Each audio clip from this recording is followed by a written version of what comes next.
And now, The Money Show with Stephen Grootes on 702. Let's walk the talk. The Money Show with Stephen Grootes is brought to you by ABSA Corporate and Investment Banking, proud sponsor of the African Mining Indaba 2025. Good evening. Welcome to The Money Show. I'm Stephen Grootes. I think we're going to be talking about this all week. I think we're going to hear the ramifications of this for quite some time, which is, as you know, one of the big global financial stories of the last sort of year, but certainly the last 6 months, has been about the rise of artificial intelligence, the magnificent 7 tech stocks in the US, and the sheer amount of global capital that has been gushing towards those markets. And all of that because of the rise of artificial intelligence. And now, for various reasons, all of that is now changing. And that's because of the rise of DeepSeek, which is a Chinese artificial intelligence model, and the impact that that's going to have. And it suggests then that ChatGPT may find that its dominance is actually being challenged. The US may find that its dominance is being challenged. And as a result of that, all of the valuations may now change. Well, we'll focus on that on the Money Show this evening. There really is a lot to talk about there, and we'll take your calls about it as well. I've been following the situation in Stilfontein. Nearly 90 people died in that tragedy. People underground for a very long period of time. And I see today there's some suggestions that, in fact, the owners of the mine could be held liable. And it seems to hang on a little bit of paperwork, the fact they didn't get a mining closure certificate. And as a result of that, they might now be in trouble in some way. And I couldn't help but wonder if there's not going to be a bigger story here. And I say that because if someone came into your house illegally, trespassed, and then found themselves hurt in some way, would you take responsibility for that? I mean, would you accept liability for that? Or would you say you broke the law, you're on your own? It may be slightly different for various reasons, but it seems to me there are two other big factors in this case. The one is police refused to allow food and water to be sent down for 3 months, and I'm sure any mining company that was facing this kind of case would bring that up. The second, and this for me is really the story, we don't know exactly how the money was flowing, but someone was making money out of these people, and that is surely the person that you want. That's the person who should be held criminally responsible. You listen to some of the testimony of these miners as they've come to the surface and what's been happening to them, and it reminds me of stories from prisoner of war camps, from people talking about slave labor, for example, which is, I'm sure happened here in the past, but it does raise questions about who's really responsible for what happened. I don't know if you are a big fan of avos. I don't mind an avo. I kind of like it in a salad. It's not something I'd want to smash up and put on my sort of morning toast. That's kind of not my vibe. I know it's the vibe of plenty of people I know, and each to their own. But have you seen the huge jump in prices for avos? It seems that the South African market has been quite sort of tight for various reasons. So we'll focus on that a little bit in a few moments as well. I think that's going to be quite an important conversation. Just gives you a hint of what's happening in certain markets. And we know that the coffee price has been very high as well. So suddenly your sort of morning meal, just getting going in the day, has suddenly been really very expensive. And then just to remind you, special guest from 7:30, really looking forward to this this evening. We'll be speaking to Pano Christou. He's the CEO at Pret. I don't know if you know Pret. They have a few outlets in South Africa, but they're massive, massive, massive in the UK and a couple of countries across Europe. They're in the healthy sandwich business. It's all about fresh food. They do salads and things as well, but sandwiches is what they're known for. And we'll speak to him about his money journey, where he's been in his life, how he got there, started working in a McDonald's at 16, now runs a massive chain. And it seems to have all happened really quite quickly. Looking forward to that. He'll be in your Money Show studio from 7:30. Good evening. Good to hear from you on 011 883 0702 021 446 0567 and voice notes tonight on 072 702 1702. The Money Show with Stephen Grootes, live on 92.7 and 106 FM. Streaming on the Prime Media Plus app and DSTV channel 856. Well, one of the dominant dynamics of the last few months on global markets has been the huge amount of capital that's been sucked into the US and invested in tech stocks. You might have heard of the Magnificent Seven, the Nvidias of the world. These are firms whose valuations have been sky high with record earnings and record profits. And much of this value, it seems, has been based on the assumption that these firms and the US will lead the world in artificial intelligence. Essentially, a bet on these few firms was really a bet on the future of the world. Well, late last week, a Chinese company released an artificial intelligence model that seems to shake some of those foundations and as a result is having a huge impact on global markets. The model was released by a company called DeepSeek, already topping the charts on app stores from Android to Apple. We start tonight with Arthur Goldstuck, the founder of Worldwide Worx. Arthur, good evening. Many of us have been exposed to ChatGPT, maybe looking at our child's homework. It was the sort of popular gold standard. What's so special about DeepSeek? Good evening, Stephen. It's a great name, firstly, better than ChatGPT or OpenAI because we know exactly what it stands for. But what really makes it spectacular is how little it costs to produce this AI model and to run it. So the total cost that they claim, some are claiming that it's the Chinese government propaganda to scare the West, but they claim they spent $5.6 million on this model called DeepSeek R1. So to put that in context, you take the name of DeepSeek R1 and compare it to OpenAI, and OpenAI as being $1 million. So R1 versus $1 million is the proportionate spending that has gone into the Chinese model versus the American model. And if you can get those kind of results, almost equivalent to ChatGPT for a millionth of the cost, it's got to scare people who are investing billions into the alternatives. Does this mean China is catching up, taking over the lead for AI from the US? Stephen, if you read my book from 18 months ago already now, I think, or 14 months ago, Hitchhiker's Guide to AI, I showed the trend of research into AI from Chinese academics versus American academics. And at the time, the chart, I didn't show the chart in the book, but I described how the chart shows that the top AI papers in the world, and that's based on how many other papers cite them as reference works, were still being led by American academics, but the trend line showed China catching up by 2025. And in effect, that's exactly what's happened. In terms of basic research into AI, China has caught up not just in the number of academic papers that they've produced, but also in the effect and the quality of that AI. So it's been a long time coming, and the markets don't pay attention to such deep insights. They just look at their headline numbers. So everyone throws their hands up in horror when suddenly the day arrives that the Chinese catch up. But it's been 5 or 6 years coming. If China takes the lead from the US, can the US take it back? And I mean, we are talking about a country that for a long time has had a very strong culture of innovation. I mean, Silicon Valley is called Silicon Valley for a reason. There's definitely the opportunity to catch up and overtake again. One could argue, in fact, that the Americans are still ahead of the Chinese in terms of what they put out from that research, because there are so many large language models or AI platforms coming out of the United States already that are on a par with ChatGPT. And this is just one coming out of China that is on that level. So what you're probably going to see is an arms race where both sides have a level of parity in terms of the capabilities of their AI. But what researchers are hoping for is that each of these innovators in turn will show others what is possible. So the beauty of the DeepSeek model is that it's open source. In other words, they allow anyone to see how it's constructed. They've also showed step by step how they came up with this model. There's a lot of propaganda coming out of the United States at the moment that says that this is the Chinese government staging what they call state psyop, in other words, psychological warfare and economic warfare to make American AI unprofitable. But when you look at where those prophecies of doom are coming from, it's people who are closely associated with investment into the big AI entities like OpenAI.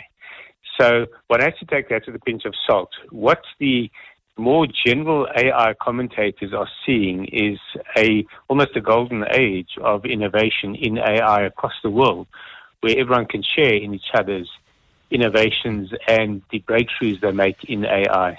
Arthur Goldstuck, thank you so much, founder at Worldwide Worx. Professor Adrian Saville, Professor of Economics and Finance at the Gordon Institute of Business Science. Adrian, good evening and thanks for your time. I mean, if this sort of shakes the idea that the US will always dominate the world of artificial intelligence, it's going to shake all sorts of assumptions about US stock valuations, and companies like NVIDIA are going to be huge casualties. Evening, Stephen. This reminds me of events in a different part of the industry, but you must rewind 50 years when Chinese dynamic RAM manufacturers overtook the US and upset the apple cart. So, there's precedent that runs way ahead of this. This won't be the first time we've seen disruption, in one geography upset another. Arthur makes, the points about the cost of this, and evidently they've put together this model at a cost of just $6 million. Now, it's hard to verify that number, but you could even multiply that by, a factor of 10, and it would still be a fraction of the other models. And the definition of the textbook definition of a disruptor is not only does it match or exceed your capabilities, it does it at a fraction of your cost. Here we have Exhibit A, DeepSeek. Is this the end of the road for the Magnificent Seven? I mean, they're never going to be sort of as dominant as they have been for the last few months? It's hard to say it's the end of the road for them. I think you always need to be very careful in calling hard stops on anything. What I would venture is that for a long time, it's been extremely difficult to justify the valuations and bring any multiple, even very naive traditional multiples, price sales, price earnings, multiples. Price book is far more difficult in this case, but use traditional, multiples, and you've got the likes of NVIDIA trading on 50 times earnings and 50 times book, whereas Baidu and Alibaba, which are challenger businesses, are trading on 12 times earnings and at book multiples. So, from an investment perspective, it's extremely difficult to justify the valuations in Magnificent Seven and Co. From a competitiveness business, I think Arthur also makes the point that where you're seeing the real change coming from is not Silicon Valley. It's from Chinese scientists, engineers. The timing of the release of DeepSeek, surely, I mean, I realize I have a suspicious mind, but Donald Trump's just come to power for a second term as US president. I realized this morning that 4 of the Magnificent Seven are due to report earnings this week. I mean, this is not an accident, right? Absolutely. Well, maybe I shouldn't say absolutely, but I would sympathize with your perspective that the timing seems quite remarkable. If you take the market cap impacts, one estimate that I've seen half an hour back says that about 1.2 trillion has been written off market cap, and that then towers over the money that Trump is throwing at the AI engines. It also makes a bit of a nonsense of the numbers that he's throwing at it or the figure that he's throwing at it, because he says we can do what you're doing at 5% of the cost of what you're doing. So you don't need 100 billion. You actually need, we need to go into the trillions. We need to multiply this by 20, about 2 trillion. That would match what would be the equivalent of your 100 billion. There's so many different factors here. The US and China are rivals in military power and economic power. The Biden administration tried to prevent certain microchips from going to China, and China just did it without them. It would seem that as things stand right now, this is the clearest evidence yet that China is heading towards power or pulling ahead of the United States. And that kind of changes many assumptions that have been made for quite some time. There's a number of different ways that you could measure, a country's power. Whether it's just the raw size of their economy, it can be a little bit more refined and adjusted for purchasing power parity. On the second score, China overtook the United States more than a decade back. Per capita incomes, the United States still towers over China, etc. We can then take a further step into measuring country power, just population size, number of airports built, railroad mileage, etc., etc. And when you start to add in those other components into the mix, it's very hard to arrive at a conclusion that China is not the most powerful economy in the world. They may not yet have achieved military dominance, but on many other measures, China overtook the United States or is in the process of overtaking the United States at pace. When it comes to AI, does that economic dominance, and particularly China and the US, mean that it's a two-horse race and no one else can really get ahead, and all the talent that works in the space is going to go to one or the other anyway? I mean, I would say that that's a fair assessment. And again, going back to Arthur's point, that it was a comparator between the United States and China. I think there's other economies that you could drop into the mix here. Very obviously, India, with their science and engineering skills. India has very, very powerful and fast-growing capability. Perhaps others. Japan, dated, will struggle to keep up. South Korea is worth throwing into the mix here, but it might be a 2.5 horse race. China, US, and India making a showing. Professor Adrian Saville, thanks very much indeed. Really appreciate it. Professor of Economics and Finance at the Gordon Institute of Business Science. The Money Show. The markets. Arthur Karras is Portfolio Manager at Macro Solutions at the Old Mutual Investment Group. Arthur, good evening. It's probably going to be the story of the week, maybe the month. The change in valuations for tech stocks because of DeepSeek. Absolutely. I think that we've all been watching the rise of AI stocks, and especially at this stage, the companies that supply the chips that are going to fuel the AI revolution, specifically NVIDIA. And these valuations have been very high on the back of very large amounts of spending. I think last week Microsoft came out and confirmed that it was going to spend $65 billion in CapEx this year. It's an absolutely vast sum of money.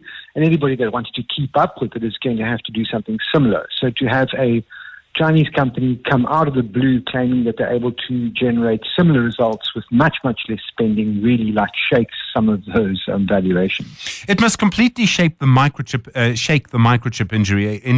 industry. I think NVIDIA is down by 11% at the open today.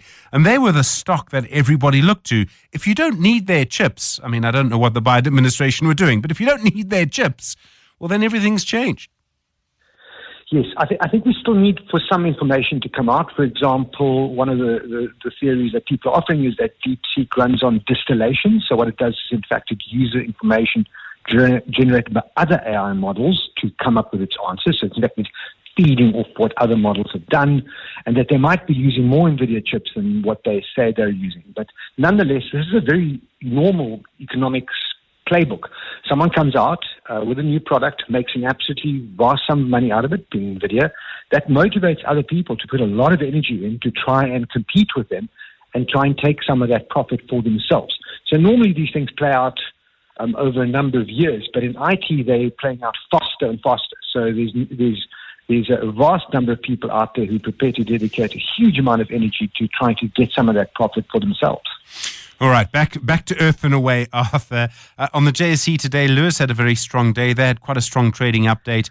That really seemed to show they had strong sales, up almost 14% in December, and really giving us an indication of the health of the South African consumer.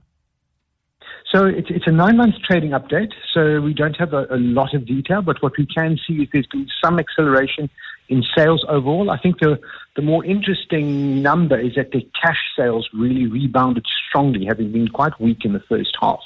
So that perhaps could be a sign that people are spending some of their pension fund withdrawals, or that people are feeling a bit better about spending money now that they've had 2 interest rate cuts. But yes, it's an interesting result, and it certainly confirms that the consumer's things aren't getting worse for the consumer. It looks like they're getting a bit better.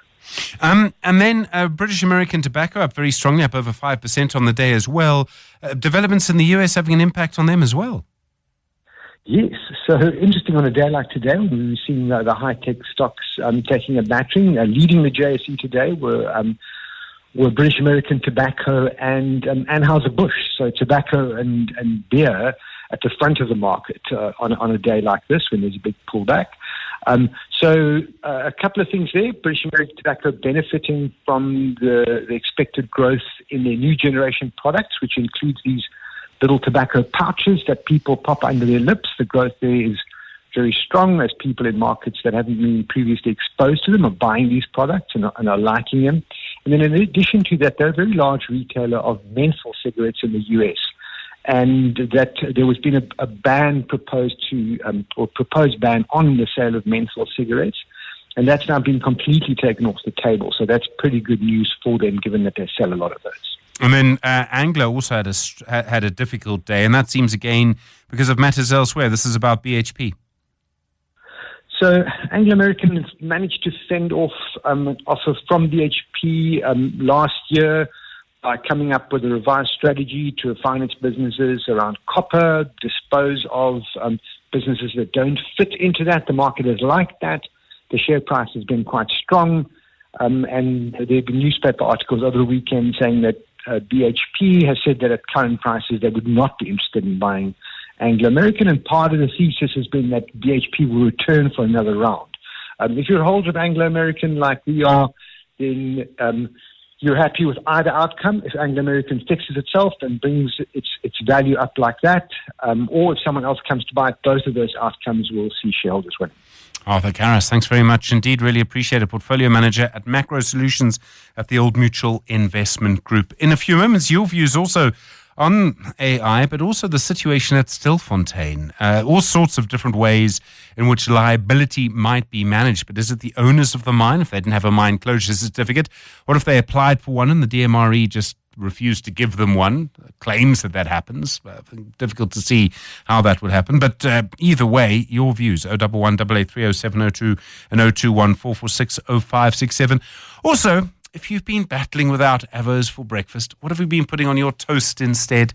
Do you prefer strawberry jam, or are you of the marmalade variety? WhatsApp Stephen On 072 702 1702. Well, in a few moments, we'll be speaking to the attorney, Benedict Perry. I value his legal opinion very, very greatly. He's got all sorts of views on whether the owners of the mine in Stilfontein, the Buffelsfontein gold mine, can actually be held liable for the deaths of 88 people who were there illegally. And there have been cases like this in our law before, where it would seem that in some cases someone could come into a property, break the law, do so illegally, and yet hold the owners liable. I don't know if you have a view on that tonight on 011 883 0702 and 021 446 0567. Also questions, of course, to come if you would like to have some questions for the global CEO of Pret Manger. Looking forward to speaking to him, Pano Christou. He is the global CEO there, and this is a company that's coming in and it tends to grow in South Africa. 702. 702. Stephen is on The Money Show. 6 to 8 p.m. Well, you'll have heard over the last few months many conversations around business rescue. Several firms are on business rescue at the moment. Off the top of my head, I think of Murray & Roberts, the construction firm. Of course, the post office, for all sorts of reasons. There are plenty of others. It does seem, slowly, more companies are choosing this as an option. But timing is everything. And there are also cases of companies that maybe, if they hadn't waited so long to go into business rescue, the company might not have been lost. Dr. Eric Leventine is the head of the insolvency and business rescue practice at Worxmans. Eric, good evening to you. You've suggested, in fact, that the boards of many companies, they wait too long before going to business rescue. Why do you think they wait too long? So, Stephen, I think it comes from an understanding of the legislation. We only got our business rescue legislation in 2011. Seems like quite a long time ago, but there are many directors and maybe management that don't really understand the option of a business rescue process. And by the time they work out that maybe it should be looked at, the company is far too gone and you're looking at liquidation, which is a very unfortunate situation because companies going into liquidation, that's the end of their business, and employees lose their positions and their employment. And really a business rescue could have been an option that could have been looked at had directors understood the process better.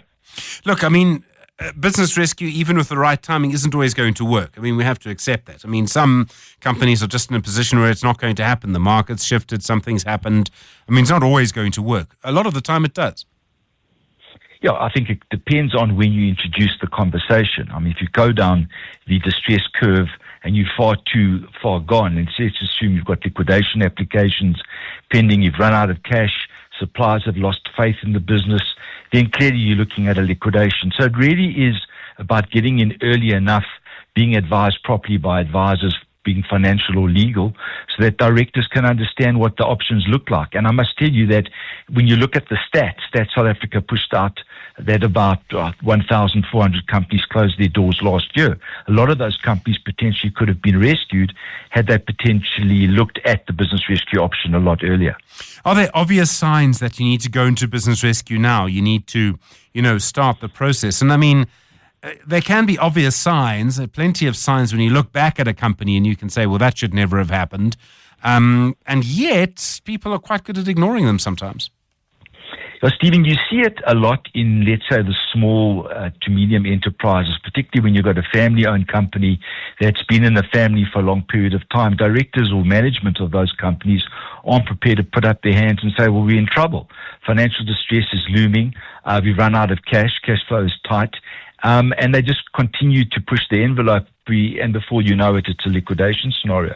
So I think it's about recognizing a market change, maybe a loss of market share, maybe persistent losses, maybe your margins are being reduced to unsustainable numbers, and struggling with paying your debts. If you can't pay your debts as and when they fall due, particularly to your suppliers, you clearly have a warning signal there that you need an intervention, and that's the time to engage with a business rescue practitioner to see whether or not business rescue is an option or alternatively liquidation. Is there sometimes just too much pride? And I mean, often, we're all a bit scared sometimes to ask for help in public. And is that maybe the real issue? Yeah, I think it's a lot worse if it goes into liquidation, because sometimes creditors who've lost money get quite upset, and they might put those directors into a witness box and have what they call an insolvency inquiry, which is not a very pleasant place to be. So I do think it's something which directors have an obligation to read the provisions of the Companies Act, get proper advice, and rather know what the intervention looks like. Business rescue practitioners are highly skilled restructuring professionals and understand what business rescue plans look like. And if you engage with them, consult with them, maybe that it is an option. Obviously, a business rescue practitioner will recognize a position where rescue is not an option and rather advise for the filing of liquidation. I think a lot of people probably worry they'll lose control of the company and never get it back. I think sometimes the government worries that about the post office, for example. Well, the post office has been in business rescue for some time, and I think they're still looking for about 3.8 billion rand from government, and it remains in business rescue without any funding in sight from government. So I do think that, there must come a point, and I'm not talking about the post office necessarily, but other companies where you have run out of cash, there's no line of sight on funding, whether it's from your existing bankers or maybe even your shareholders. And that's the time when to consider, either a rescue if it's not possible, where there's no funding. Maybe liquidation is the option. And you have something called a zombie company. You don't want to continue to trade in a situation where you really are kicking the proverbial can down the road. So that really is something where you need to take advice and understand what your options are. I presume that for individuals who make these decisions, so I'm talking, I presume, really about board members and maybe CEOs, if they're found to have not gone into business rescue and sort of missed the boat, I mean, they could find themselves in real trouble if they didn't take an option that was available to them that could have saved the company. Yeah, I mean, directors and management can be held personally liable for the debts of the company if they potentially should have put the company into business rescue and didn't, or waited too long, or maybe incurred credit with your suppliers when you knew that you could not finance that credit or pay that credit back. And that's when very difficult questions are asked, as I said earlier, in an insolvency inquiry, when directors and management are put on the spot. So it is about personal liability. It's about losing control, but it might be better to lose control rather than be asked very difficult questions in the witness box. I remember when the legislation came in, it was the sort of late 2000s. Before that, there wasn't that option of a business rescue. And the idea was, obviously, to try and reduce the number or the percentage of companies that end up going insolvent. And I wondered if maybe this was one of those reforms that takes time to be fully felt. In other words, and you'll know the numbers better than I don't know the numbers at all, maybe in the first year after such a big reform, you only have one or two business rescues, but as more and more people become aware of it, as the practitioners build in experience and practice and all the rest and expertise, perhaps this is one of those reforms that we haven't, even though it's over, 15 years, yet felt the full effect of. In other words, it'll build momentum and we should see more of these rather than fewer in the future. I agree with that. And I do think when you just look at the number of business rescue practitioners who are open for business in South Africa, clearly business rescue has a place. It does bring us into line with international jurisdictions which have had this legislation in place for many, many years. And as you say correctly, prior to 2011, all we could do really with companies in trouble was put them into liquidation. But it is growing, and I think the more we speak about it and the more directors and management understand the legislation, the greater number of companies would be filing for business rescue and hopefully save jobs, rescue the company, give the companies a fresh start, and be able to compromise your historical debt, which is a very important feature of the business rescue legislation. So you compromise your historical debt, and then obviously once that's been done, continue to trade into the future, which has to be good for South Africa, for South Africa's economy, and particularly for the job market. I mean, I think a lot of people who hear about this will ask what to me seems a perfectly rational question. If person X can't manage a business properly and they've been running it for a long time, why would person Y be any better just because they're a business rescue practitioner? No, that's a good question, Stephen. But what really the business rescue practitioner must do is examine the ability of existing management, look to see maybe there's a third-party buyer of the business, maybe replace existing management or the board, for that matter, with new board directors or new management. So it's not just about continuing forever with the business rescue practitioner. There's a finite number of months that a practitioner should be in place. Thereafter, he must put together a plan which would entail maybe new management being put in place, maybe selling the company to a new owner, and then exiting from the business rescue process, hopefully allowing the company to trade on successfully into the future. Dr. Eric Leventine, thank you very much indeed, Head of the Insolvency and Business Rescue Practice at Worxmans. I don't know if you've been involved in that process. I mean, maybe you've been an employee at a company that's gone through that and survived, and the company has sort of come out the other end. Really like to hear your story tonight on 011 883 0702 or 021 446 0567. 702. Stephen is on the Money Show. 6 to 8 p.m. Well, good to hear from you this evening. 8 minutes now to 7. I saw today there's more conversations, more questions, I suppose, about possible legal liability after 88 people died underground in that mine in Stilfontein. It's technically owned by the Buffelsfontein gold mine. And the mine owner is sort of appears to have failed to properly close and rehabilitate the mine. Now, there are other factors here. For example, police officers refused to allow food and water to be sent down those shafts for about 3 months. And of course, for me, the real problem is the people who are clearly, in some cases, almost forcing people underground. If you listen to the stories from the people as they come out, they speak to reporters and they tell you what it's been like underground. I'm talking about the bosses, and I think in a way we're dealing with sort of, maybe we need to refer to them as gang leaders who've almost disappeared. I mean, I hear very little about those investigations, but the question of liability, I think, is going to be around for some time. Benedict Piri is the founder and managing director at Jurisprudentia Specialist Council. Benedict, good evening. I can see all sorts of arguments around this. Is there a case against the owners of the ground, the people who used to mine there, because these people died essentially, I suppose, on their property? Good evening, Stephen, and good evening to the listeners. I think you've properly articulated that there's a lot of factors that are applicable here before you get to a scenario where one person, you can pin the liability on them. But certainly when we talk about the mining right holder, and that might be different from the owner of the ground, when we talk about the person who was conducting the mine, which is Buffelsfontein, there are at least 4 elements on which they may be held liable, because one is under their mining right, they have a responsibility to ensure the management and sustainable closure of the mine until the Minister of DMRE, Mr. Gwede Mantashe, has issued a closure certificate.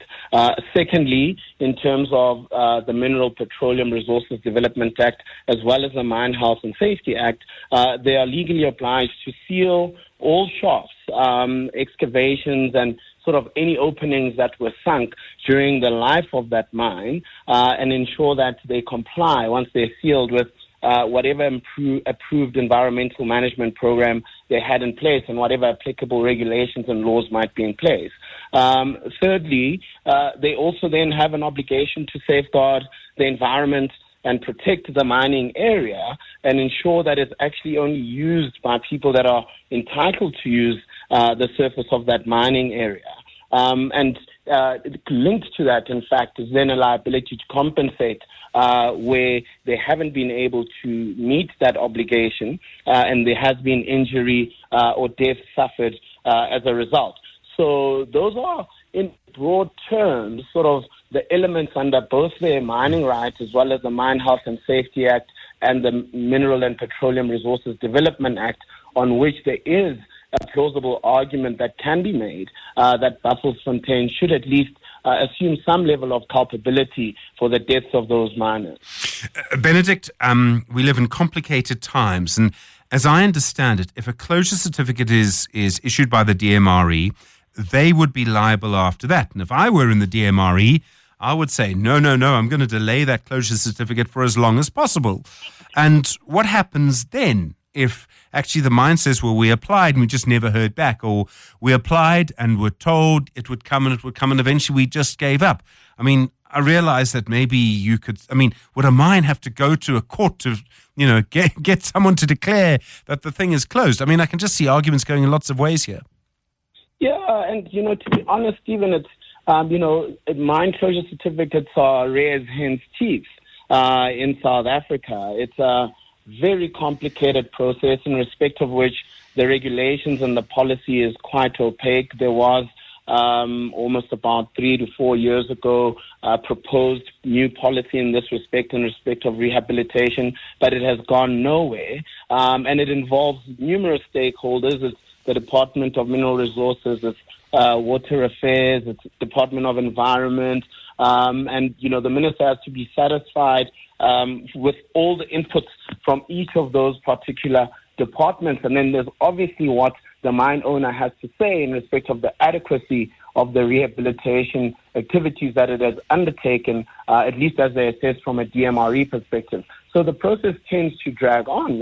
And if you look at a mine such as Stilfontein, it's even more complicated. It's underground, there's acid drain water, there's, it's not something that lends itself to an easy rehabilitation. So, we are struggling as a country, unfortunately, to get through and issue these closure certificates. The policy looks to other uses of the land and different types of economic uses that can come from there. And I think in that back and forth between the government department as well as the mine owner, and the fact that the lack of policy direction, it just compounds the issue and contributes to the slow pace at which mines are rehabilitated in the country. If I were a mine owner, so obviously there's the human story of the people who lost their lives, and we must try never to forget that, and the law's often quite good at making us forget that. But if someone trespassed on land that was supposedly under my control or belonged to my company and was essentially stealing from me, I would fight like hell in court if I was sued for liability, and I would start by suing them in return for stealing from me. I realize that might sound a little silly in a way because it's people who've died, and that's the most important thing. But I think people who own a home might feel this kind of law, and I realize the analogy is not at all correct, that someone who trespasses can end up suing you if something goes wrong. And that's why, I said it is quite a complex question, because I think, if you look at the law and you look at the obligation in the mining rights and then the MPRDA, it's quite strongly put insofar as what the mine owner has to do. It's a constant process of ensuring the safety, and it actually says you'll be liable if you haven't ensured the safety. So the question is, how adequate was the sealing of those shafts in the first place? And how adequate was it, whatever mechanisms were put in place to prevent the trespassing, how adequate were they? And are we simply in a question of the miners really just forced themselves beyond, what was reasonable from Buffelsfontein, or are we in a scenario where what Buffelsfontein did insofar as their rehabilitation measures was not sufficient enough? And I think that's going to be a very interesting conversation in this particular instance. And, I wouldn't blame Buffelsfontein for taking that position, notwithstanding the fact that we are talking about human lives in this particular instance. Benedict Perry, nice to talk to you on The Money Show. Thank you. Founder and Managing Director at Prudential Specialist Counsel. Well, in a moment, first inflation came for my coffee. Now it's coming for your avos. That's next on The Money Show. It's 7 o'clock. And now, The Money Show with Stephen Grootes on 702. Let's walk the talk. The Money Show with Stephen Grootes is brought to you by Absa Corporate and Investment Banking, proud sponsor of the African Mining Indaba 2025. Good evening. I'm Stephen Grootes. Looking forward to speaking to Pano Christou. He will be in your Money Show studio in about 20 minutes from now. He's the CEO at Pret Manger Global. And if this is not a company that you know well, you probably will fairly soon. They're a global, a sort of European sandwich chain, let me call them that, very well known across the UK in particular, where they started, and across much of Europe. They are coming to South Africa. They've got a couple of outlets going already.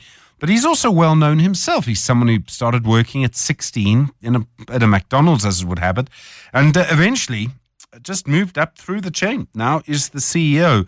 So looking forward to speaking to him in a little while. Also, other questions around how he's finding doing business in South Africa, some of the problems. And I think also, if you want to look at how difficult certain companies are to run during a pandemic, they're a perfect example. They provide people with lunch near offices, essentially. So he is in a perfect position to tell you what is going to happen with the sort of return to the office and whether our working habits have changed fundamentally. Also, in a few moments, Boleleni Balabala, you know him, of course. He's an expert on the township economy, township entrepreneurs. He's written a book. It's called The Township Entrepreneur's Guide to Get Things Done.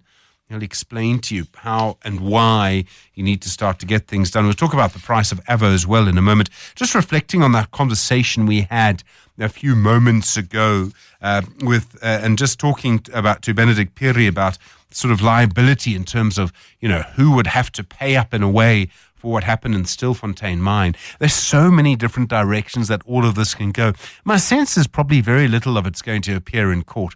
What's going to happen, unfortunately, is the state will process and has already the 88 bodies of the people who died and lost their lives.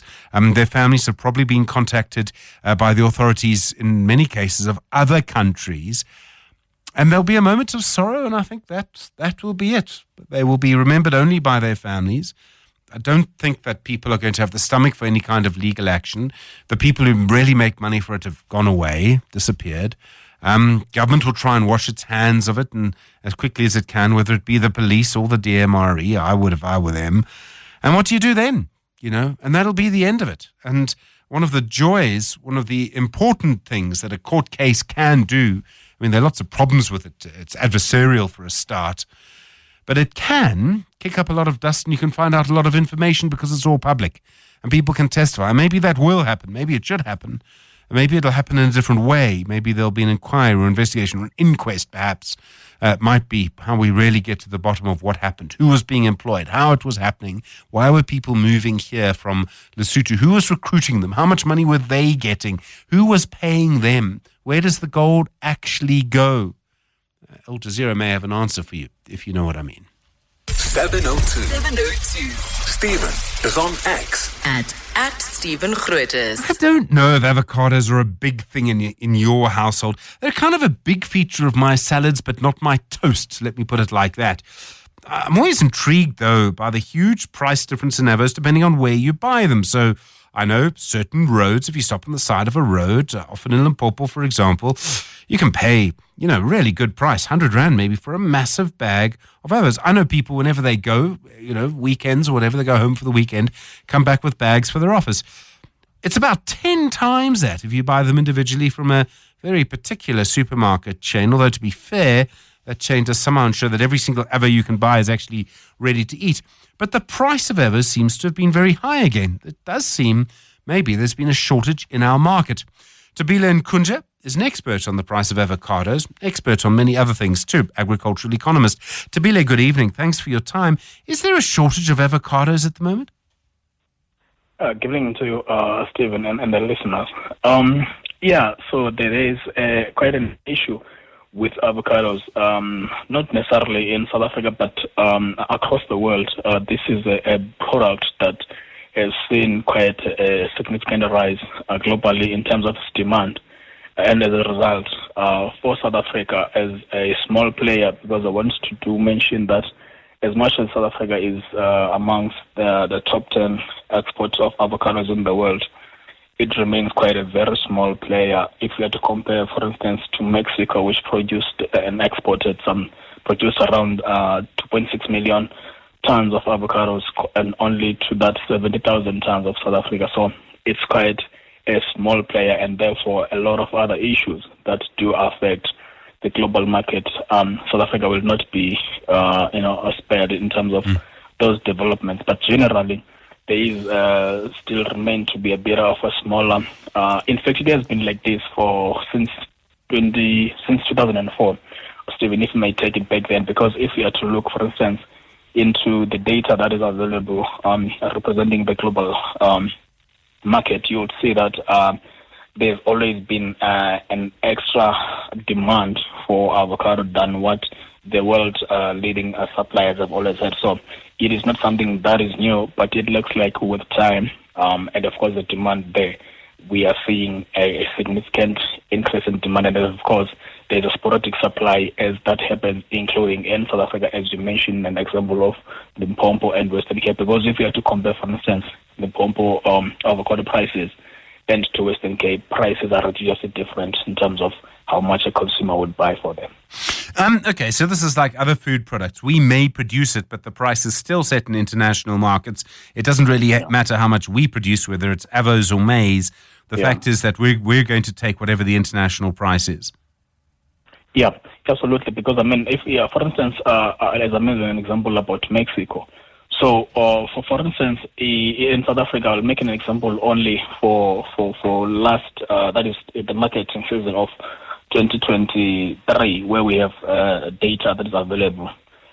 In that year, we exported just around a little over 70,000 tons of avocados to the world. And that was an increase of over around 8,000. And that shows you that within a period of 12 months, there could be so much demand across the world.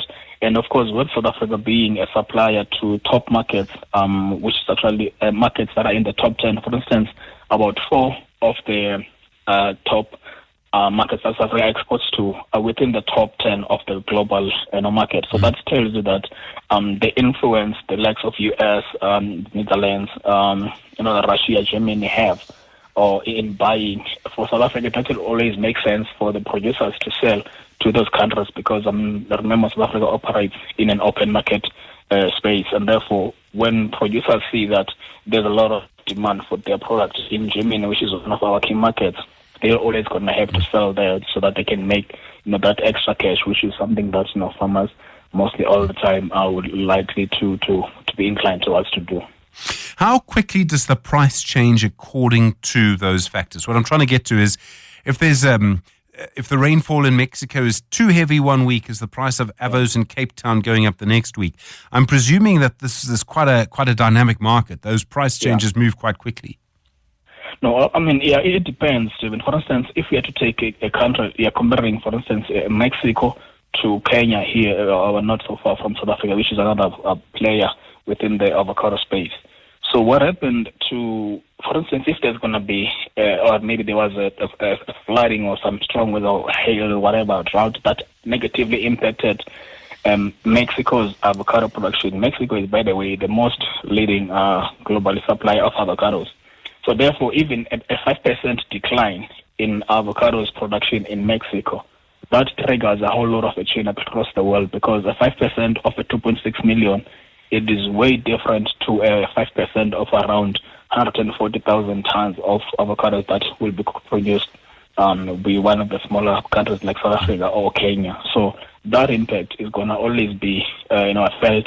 But again, when then in the case of South Africa, maybe for instance, happened that we had to produce quite smaller avocados at a global scale, we don't really going to feel that impact to that larger degree as compared to the bigger players. But of course, locally in South Africa, that is always going to be, especially for instance, if the disruption in production was in Limpopo, which produced over at least around 50% of our avocados. So therefore, it is the same that applies locally when the impact of our production was negatively impacted in Western Cape compared to 20% producing a region of Mpumalanga. So those are some of the key dynamics that you always have to look into and understand how they work. Okay, so if things go well, the price of avocados can come down too quite quickly. Yeah, I mean, of course, especially if those changes happened to the bigger players, as I was explaining to you. But if it's a smaller player, then that doesn't really have to trigger quite a lot of significant change. But if the countries like the likes of Peru, because I remember at least around 70% of the world avocados are coming from the Americas countries, that is Peru, Mexico, and so forth. So if an issue does happen in those countries, that in the Americas, then it's very likely that there's going to be a change, depending on how much maybe a country, import. For instance, in South Africa, we know the periods of that will normally buy or depend on mostly on import of avocados. And around that period, prices tend to sort of react to that, depending on how much is the avocado available from the countries that you're buying from. For instance, Tanzania or Mozambique, that normally supplies us with avocados during the periods where our local supply is currently not available. So I think avocados are seen in different ways in different places. I'm sure in many parts of Limpopo, many people eat them, not as a staple, but quite regularly. In the Western world, they're seen almost as a sort of indicator of being a member of the upper middle classes. Having avo on toast, if you see that on a menu, you're in a posh place, right? Is there always strong demand despite what's happening in the economy? You made the point that demand for avos had increased since 2004 and quite significantly. Yeah, I mean, the reality is that even the way avocado, Stephen, is being used now, it's also expanding. So, for instance, you'll make an example about Limpopo again, where mostly our avocados are going to be consumed in fresh. That is where you get your batch of avocados across the road. You get to prepare that and just use it maybe raw or maybe just put in something that you're using. But when you have to go in the western part of the countries or of the world, you find that the avocados there are used for a vast majority of things, which is something that is also picking up, by the way, here in South Africa as well. Because, for instance, there are companies that you realize that they are doing a lot of processing on avocados, where some of their products are used to extract, for instance, the oil that is used there, and then maybe for some other, used for other, delicacy kind of foods. Even as far as the products that are being used for body nourishment now, because of the benefits that are said to be available. That the same thing that applies to products like palm oil. So as much as it's used for consumption, but also there is a vast demand for other purposes that is it's used for. So that's another thing that is pushing this demand across the world, and it's particularly where South Africa exports its avocados is in those regions that use avocado into a variety of things, which is why the demand we have seen increasing quite significantly over the past few years. Tabile, thanks for those insights. Really appreciate it. Tabile Nkunjana is an agricultural economist. Fascinating just, what you might be eating for breakfast, or what you might be putting into your salad this evening, or what you might just, buy on the side of the road or eat yourself or whatever. How the uses of avo have changed and how it's become much more prominent in the West than it used to be.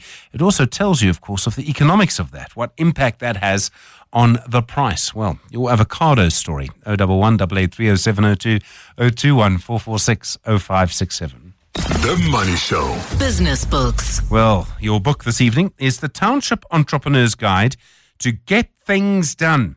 If you want to get things done, Bulalani Balabala is your person. As you know, he's a business speaker and an expert on township entrepreneurship. Bulalani, good evening to you. Firstly, we know you as an expert in this space. Why did you specifically write this book about getting things done? No, good evening, Stephen. No, man, I think, the thoughts around putting together this book came as a result of these workshops. So we run these workshops in various townships across the country. And part of the things that we do at these workshops, we ask the entrepreneurs, what is some of the stuff that you would like to learn to grow your business and to grow yourself, but also equally, what are some of your business challenges? So this book doesn't cover all of those aspects, but what we try to do is that, to select from, the top 10 challenges that they were faced with and try to break them down in a simple and practical term. In a simple and practical sort of methodology. And I guess also then, for us, purely because we do a lot of work within the township economy and various townships and rural economies across the country, this then was suited because of the fact that, because of the consistent and daily exposure to these entrepreneurs. So really the book is around various notes. I mean, the book has got 10 chapters, but at the crux of it, the underpinning theme is get things done. That whatsoever it is that you learn, go out there and apply it, because if you don't apply it, then it becomes redundant information. And I suppose for a lot of people, you can say, I've got a lot to do, and you find at the end of the day you haven't done half of it, and you may feel actually you haven't had a productive day. Is planning to get things done a big part of that? I mean, I'm a great believer in a to-do list, although I look at it sometimes and want to run away. No, definitely. I mean, I'm an avid and big to-do list, individual, because at the end of the day, if we don't plan, I mean, there's a saying, if you don't plan, you plan to fail. But equally so, we then get caught up in busyness and think that it's productivity. So I think being able to write down your thoughts and being able to spread them across, whether it's the first quarter of the year or the semester, the next 6 months or 12 months, puts you in a position where you now understand where to address and where to drive your energy. But also equally over and above that, it's also then, once you've done that exercise and task, it's also then about holding yourself accountable, because at the end of the day, you then need to be able to have the innate driver within you that is able to be the motivator and inspiration when the days are dark and they're low. Because it's especially around this time of the year, we're making resolutions, we're attending vision board parties, we're drawing up our plans and thoughts. But at the end of the day, if you are not holding yourself accountable and building a community of individuals who are either active accountability partners or hold you accountable to your dreams, then it's going to be another year of the same old stuff, where you don't achieve the stuff, and then you plan again and you don't achieve the things that you want to achieve. So when you need to get things done, how do you start? I mean, do you start with your to-do list every day? Do you do it the night before? Do you wake up and tackle the most difficult thing first to give you time to try and achieve it? Do you need to sort of involve other people in getting things done? I'm sure that's a big part of it. So for me, it's a couple of steps. Maybe to sort of, for the purpose of this engagement, we'll sort of break it down into 4 or 5 steps. The first one, it's important to understand what is it that you want to get done, right? Before you shoot, it's important that you care about the fact that you're aiming in the right direction. So then equally so in having a productive week means, before the week even starts, I think for me, on every single Sunday, I'd set aside 2 hours to work out or to do an overview of the previous week. Go over my emails, or go over my WhatsApp, or go over whatever's the primary mode of communication I have with clients and my team members. And then I review and do an overview of their work. And then what I then do is that I then brief in the various team members on some of the tasks that I want them to execute on, and then I now start jotting down my own personal to-do list. Now, what I then do to segment my to-do list from a productivity perspective is I then break it down into 4. There are tasks around following up that need to be done before a specific time in the day. So before 10 a.m., I'm following up, whether it's on meetings, it's on work, it's on proposals that we've sent out. Then the other quadrant of it goes towards reaching out to new individuals and prospects. Why? Because I need to consistently sell. Because if I don't sell, then my financials will show. We'll tell that story where there's a spike, when the sales and the money comes in, but then there's a drop when we're being operational. But also equally, it's do that weekly audit, right? Whether you decide it's weekly or monthly, where you audit and ask yourself, what is it that I'm doing right now as a professional, as an entrepreneur, that I could and should be delegating to either my manager or to my technical staff members? Well, sometimes we tend to become the bottleneck in our business, and because we become professionals of doing things ourselves, as opposed to, delegating the work to the teams and then creating a huddle and feedback sessions. I imagine also part of it is motivation. You really do need to keep going. And that, for some people, can be quite hard. And I mean, I suppose there's another question, which is, I'm presuming it can be much harder to do things in a township than in a suburb. There's less of a market around because there's less money, although there may be many more people. It may also be harder to get a premises with electricity 24/7, for example. No, definitely. I think on the first thing that you sort of unpack, motivation is very important. But also equally, that motivation needs to come from within. I think there's a wise gentleman who once said, people are motivated by two things, either the pain of a thing or the pleasure of a thing. So I think at the root of it all, it's important for you to find that thing that's going to consistently keep you going. I think for me, it's one of the notes that I have on my phone notes. I also then have it printed out on my office wall. And it's a question, simple question. What am I doing today that is the bottleneck of my business? Though that alone, puts me in a position where I actually get to disrupt myself, because by very nature, I tend to, because I'm a human being, I tend to deviate towards being complacent. And one of the ways to sort of break out of that complacency is to consistently disrupt yourself in and around the spaces that you're in. And you're right. Townships, by and large, are marred by, the lack of adequate infrastructure. Still today, there are various communities where the small business owner, or rather, not even small business owner, but as a young aspiring individual who wants to, build your prototype or your minimum viable product, you would still need to get onto 3 or 4 taxis to go to a city center, to either inquire with an incubator or any other.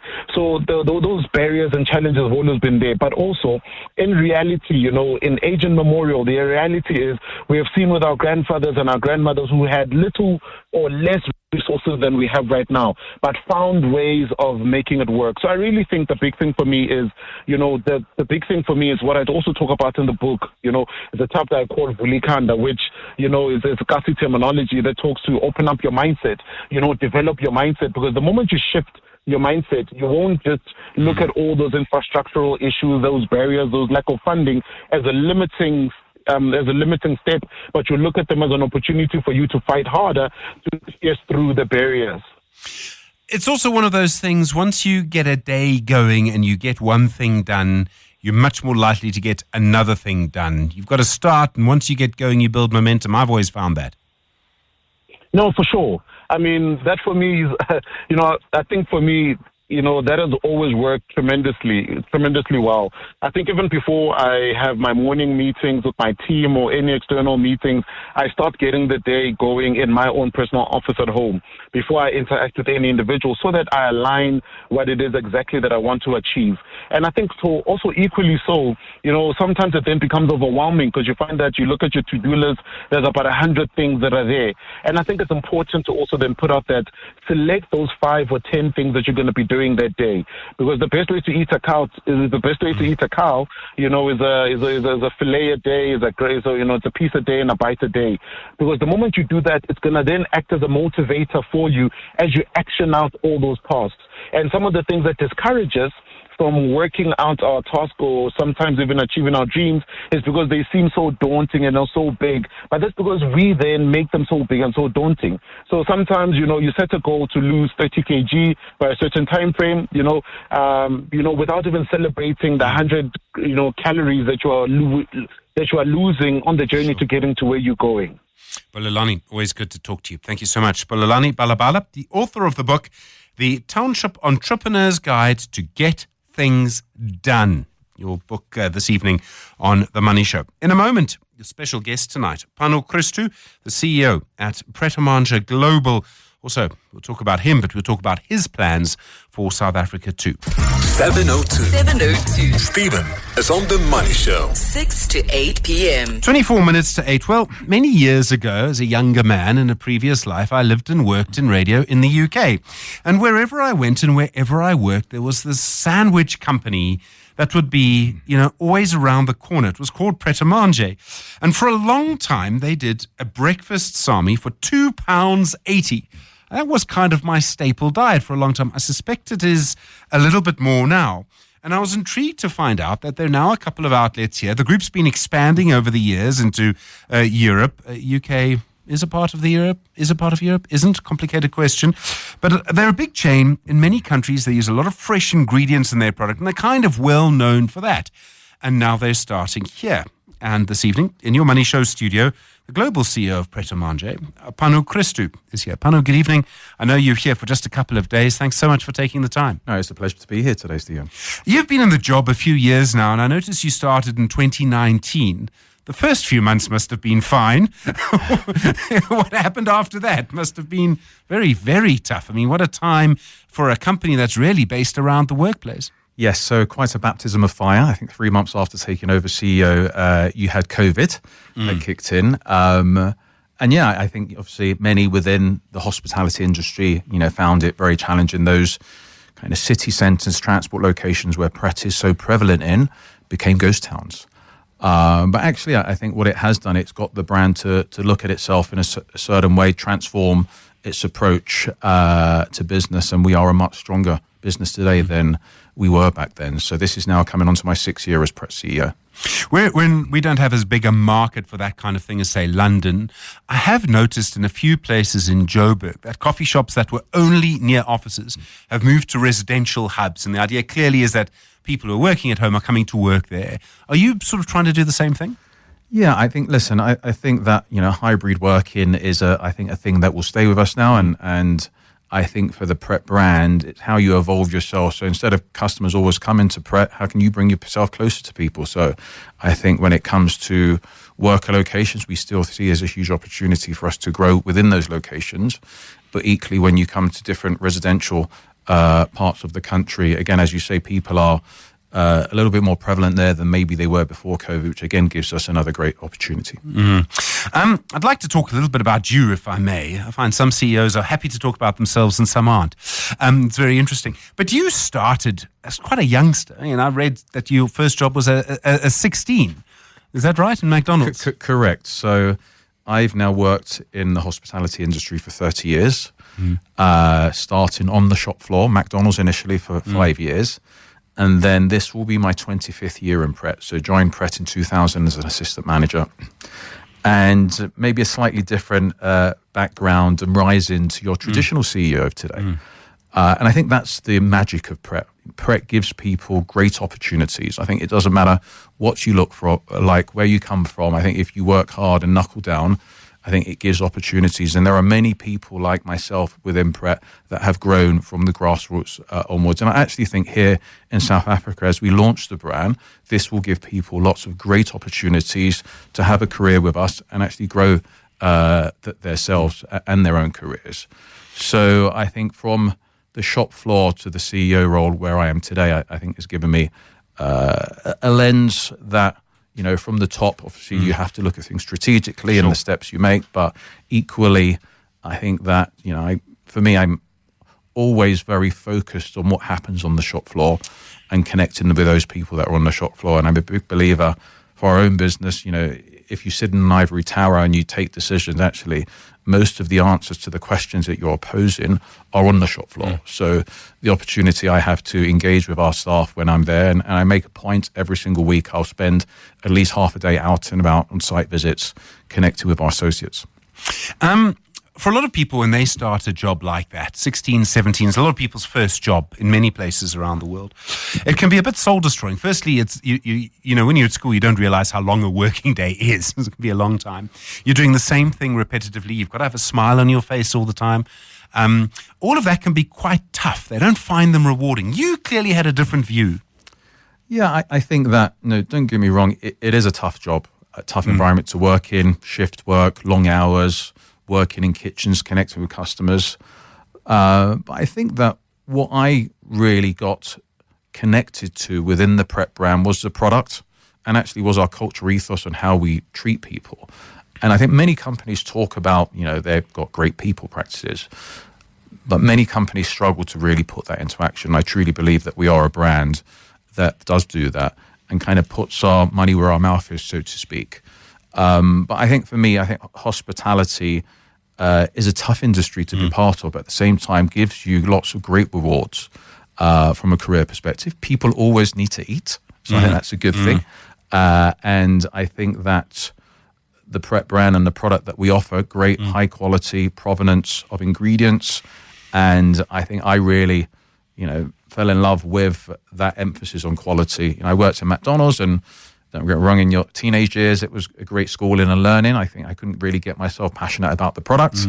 But I think when I engaged with the Pret brand, and I thought there was a lot of values the brand had that were aligned to my own, which made it just much more pleasurable, I guess, than it would have been. What were you doing that got you noticed? And I realized that can be quite a hard question to answer, to go back and think, well, my manager promoted me because. I think we often instinctively know, but don't want to say it.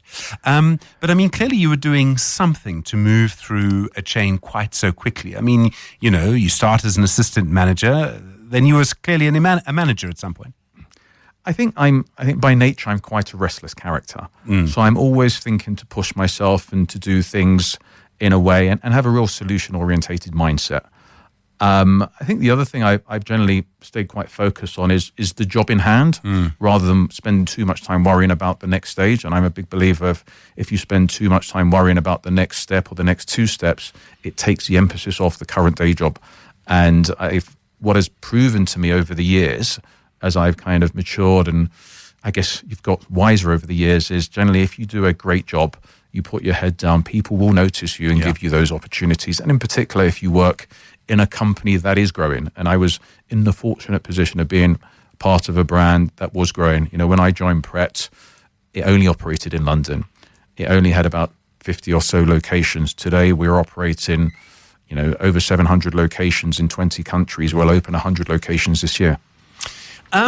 There's a sort of stereotype in the US and the UK, I've noticed, where you'll read a biography of someone and they'll say the son or daughter of immigrants. And the idea often is that two people will come from one country to another. And particularly in these two countries, I noticed, maybe there's an English thing, I don't know. And one will drive a cab, one will work in a kitchen or something. I think someone in your family did do that. And then their child will do exceptionally well. I mean, it's so often, it's almost a sort of stereotype. Do you think being the children of, a parent from Cyprus and a parent from Italy, did that have anything to do with your success? Yeah, I think so. I think as, being a child of immigrants, I think you try to really position yourself in society and how you fit in. And I think that gives you an emphasis and drive on wanting to be noticed, or how are you positioned within society? And I think that, I'm very fortunate that my folks didn't have much, but what they did have is a great work ethic and also had a great emphasis on family. So I think those aspects in my early years, I think stood me in good stead. And I think that, coming through that, you have to be a little bit more scrappy, a little bit more streetwise, a little bit more resilient. And I think that's kind of got me to where I am today. It's interesting.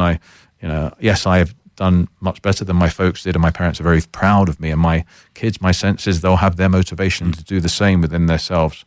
But I think that, for anyone, I think coming through the ranks, it's how you do it in a humble, authentic way and not get carried away.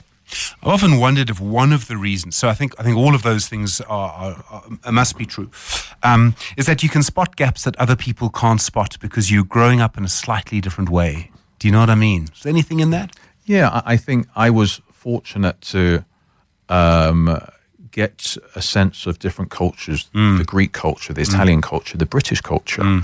And so living in a city that had so many different cultures as well, when I went to school, I had Indians, Caribbeans, Chinese, etc.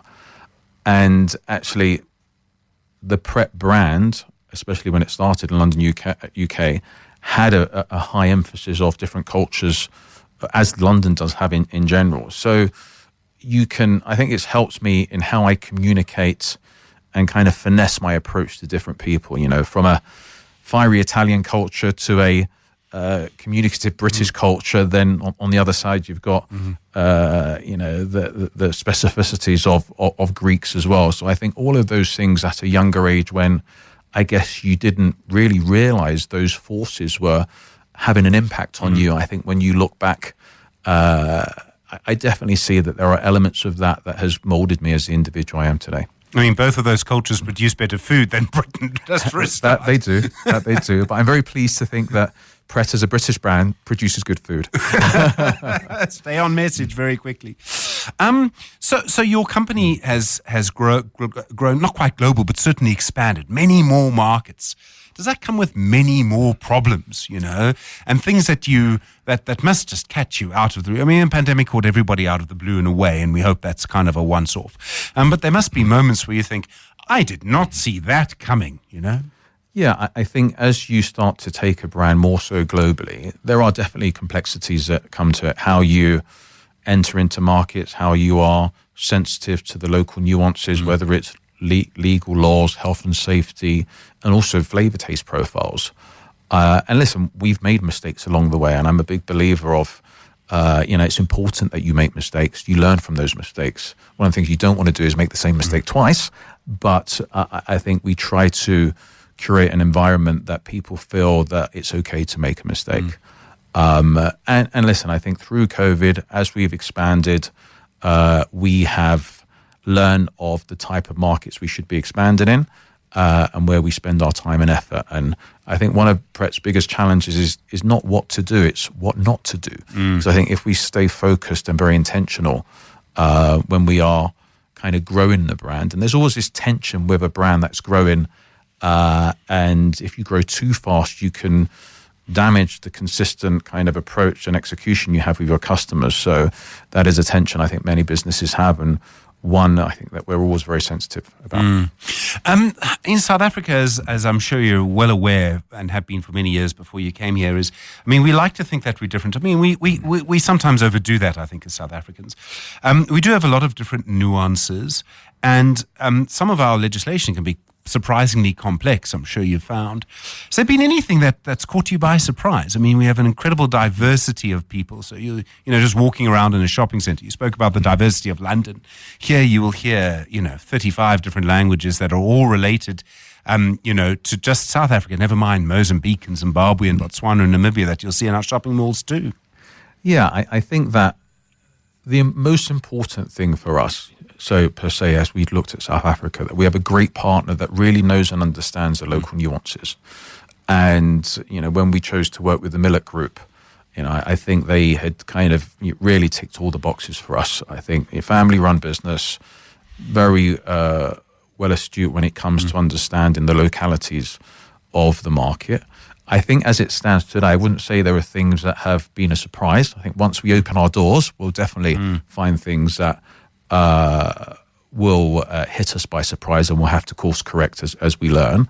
One of my own personal things that I've observed just in the very short time I'm here is I spent most of the morning consuming the menu that would be on offer for South Africans, is just the different vibrance of taste profiles, a lot more spice than we would have been used to in, say, Europe per se. Fortunately, I enjoy spicy food, so I think from that perspective, I thoroughly enjoyed them. But I think the acid test will be once we open our first location on the 14th of February and we start connecting with the local consumers, we'll understand whether, how far down we've got things right, whether where will the mistakes lie, because there will be mistakes that we'll learn from, and quickly how we course correct those mistakes and learn from them. I think many South Africans will tell you, and this is not just about taste, after you've been here, you'll find Europe a bit dull. We're speaking to Pano Christou. He is the CEO at Pret Manger Global, your special guest tonight on The Money Show. 702. Stephen is on X. At Stephen Grootes. Your special guest in The Money Show studio this evening, Pano Christou, is the CEO at Pret Manger Global. It's a company very well known in the UK, becoming a lot more well known across Europe and several other territories, and famous, of course, for selling sandwiches. Pano, I mean, you're opening here. And I'm very curious about your pricing. I made the point earlier that when I was living in the UK, £2.80 was not a lot to pay for a sandwich. Your prices will be very different now. The cost of living in the UK is a massive issue, and I'm sure that's affected you and maybe even affected demand for your product. But when you're pricing here, and we're, as I'm sure you have been told a million times, the country with the highest inequality in the world, pricing might be a little bit more complicated. Yeah, well, I think we're very sympathetic to how we price position ourselves within the competition landscape. Yeah. So we would look at the competition, how they are priced. Also, I think the other thing that we look at, we don't have the brand awareness that maybe some of the competitors have. So we need to be very mindful of that. And I think for me, I talk less about price and more about value for money. Mm. And I think for Pret, it's how they ensure when the consumer comes into a Pret store, gets served by one of our employees and consumes the food, they feel the overall experience has given them that great value for money. Because I think for Pret, and for me, value of Pret is a great environment to shop in, is great quality food, whether it's kind of a higher welfare chicken, whether it's our 100% organic coffee, and then the service as well. And I think that, I hope your times in London in the 90s and 2000s, you would see that our approach and philosophy to service is probably slightly different to some of the traditional QSR players. I think we try to ensure that people are natural within how they serve, they connect with their customers, and almost like inviting somebody into their own home as a guest. You sell it hard, eh? One of the things about your costs must be to keep things fresh. I mean, you probably don't want anything that's been frozen to go into any of your sandwiches. I mean, just as a sort of thought. And I mean, that must play a role in costs because you're operating in a chain that's got to move very quickly. There's some experts in cold food storage in South Africa who, I think would go against the best in the world very, very well. But that must be a big factor for you, is that freshness costs. Freshness does cost. And I think that where I've been really, really impressed by how sophisticated the fresh produce supply chain is in South Africa. So that lends itself quite well to Pret. And the amount of products we source locally with a new market entry, this will be the highest percentage of products we source locally ever, which I think just gives real kudos to the setup of the suppliers here. And you're right, I think that most people that would consume sandwiches, salads and baguettes in most places, especially ones that are pre-prepared, those would be prepared in factories hundreds of miles away, days ago, whereas the Pret product you'll consume would have been made minutes ago or maybe hours ago and meters away because there's a kitchen kind of behind the counter. And I think that, customers will really sense and taste that in the quality of the product. But as you say, fresh produce supply chains are complex to scale up, very costly. Our operating margins will probably not be as high as some of the big kind of QSR guys that are kind of heavily frozen base of food, because that's just not what we do. And we need to ensure that because of the cost impact of a fresh produce supply chain, how we scale up, the pace that we scale up and how we choose a menu that is kind of cultivated for the locals, but probably a menu at the beginning that is not too broad. With a smaller menu, and as we grow, we will broaden the menu. I'm fascinated about bread because, for a long time it seemed that there was a movement almost against bread. People were consuming it a lot less. I'll never forget, my daughter was about 7 when I offered her lunch and she said, "I've had bread today." And I was like, oh, it was, and yet somehow there still seems to be a lot of life left in bread, in a sandwich. And I mean, the reasons why, it's very simple. It's, what you're getting, all of those things. But it would seem that you're betting that there's a long future in bread. People will eat it. Yeah, I think there is a long future in bread, but equally, I think you're right. I think in some aspects, people are thinking we don't want to consume too many carbs. People are sensitive to the amount of protein they eat, their macros, calorie counting. So I think from that perspective, where we try to position ourselves is quite a broad church. So yes, you can have a baguette, you can have a sandwich, you can have salads in Pret, you can have hot food. So there is a variety that we offer that I think we're probably a slightly more broad church than some of the more traditional guys. I think what I've seen, there's been a lot of innovation and change to bread over the years. Higher quality breads, brioches, sourdoughs, etc. And I think as well, we see that the consumers that we connect with, and most consumers from the studies that we've done, is people generally don't say, I'm just off bread, or I'm just going to eat healthy. They generally have different need states during the course of a week. So it could be, I want to eat something healthy on a Monday, but actually I do want a more hearty product on a Friday. So ensuring that we've got the right offer there, so as customers evolve their preferences, which I definitely know I do during the course of the week, we are there offering something for them. And very quickly, you're going to be selling coffee. Now, there's a competitive market. Yeah, it is a very competitive market, but equally I think that we are seeing that the coffee market has grown and is forecasted to continue to grow over the coming decades. I think more and more people are consuming more coffee, and actually people are starting to consume coffee at younger ages as well, whereas maybe 20 years ago you'd be in your 30s or 40s before you started to consume coffee. Now people are doing it in their late teens, 20s, etc. And I think that, we try to find what is our unique positioning within the coffee market, which is clearly a very crowded market. But where we've really seen traction is we're quite unique that the coffee that you'll consume at Pret is 100% organic and 100% Arabica beans. So that means that most of the places you'll consume coffee that is not organic will be coffee beans loaded with pesticides. Sure. And that's what you get within most of the markets today, and you won't get in Pret. Pano Christou, I know you've got a lot here. I know you're not here for a long time. I know that we are a relatively small number of outlets for you, so I really appreciate you taking the time to speak to us on The Money Show. Thank you. Thank you, Stephen. Pano Christou is the CEO at Pret Manger Global. You're listening to The Money Show with Stephen Grootes, brought to you by Absa Corporate and Investment Banking, proud sponsor of the African Mining Indaba 2025. That's it for The Money Show. US markets and NVIDIA, the things to watch tonight. We'll be back tomorrow. Good evening, 8 o'clock.